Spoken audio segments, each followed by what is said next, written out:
And Tyler Orton of Business in Vancouver joins us now. Good morning, Tyler. Perhaps we don't. Oh, there you are. Hi, Tyler. Hey. Hi. Hey, how's it going? I'm all ready for the weekend. Yeah. All right. Well, before you go for the weekend, let's talk about the Trans Mountain Pipeline project first. In the emergency meeting, Prime Minister Justin Trudeau has called for Sunday, inviting both John Horgan and Alberta Premier Rachel Notley to Ottawa. What can we expect from that?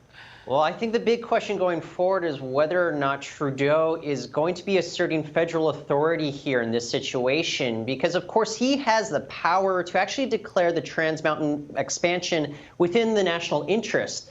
This would essentially nullify any provincial or municipal laws that might be used to stall the project. I don't think they want to go that far. I think that's going to be a big political issue for all three parties involved here. Because, of course, I think the big thing that they need to do is maybe offer John Horgan some face-saving maneuver here because, of course, Ottawa could supersede this particular issue.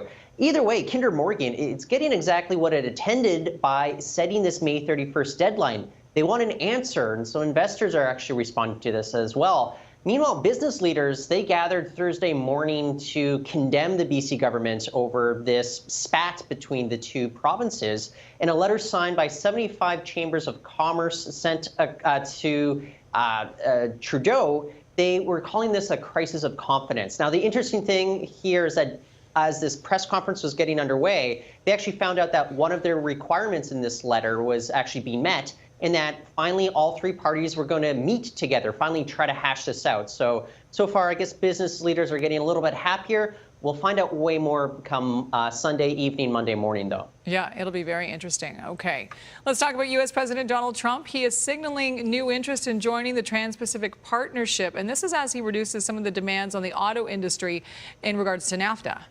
Yeah, okay, it's also fascinating here because a lot of people are thinking, well, on his fourth day of office, he tore up the original Trans-Pacific Partnership here. But one of the big issues that the presidential candidate had at the time was these controversial intellectual property and investor-state dispute settlement mechanisms. They were actually removed from the new TPP, which people are calling the CPTPP. A lot of that was at the behest of Canada, of all people here. That's why we had some delays going on last fall. So with those issues mostly out of the way, you also brought up the reductions in NAFTA requirements for the auto industry.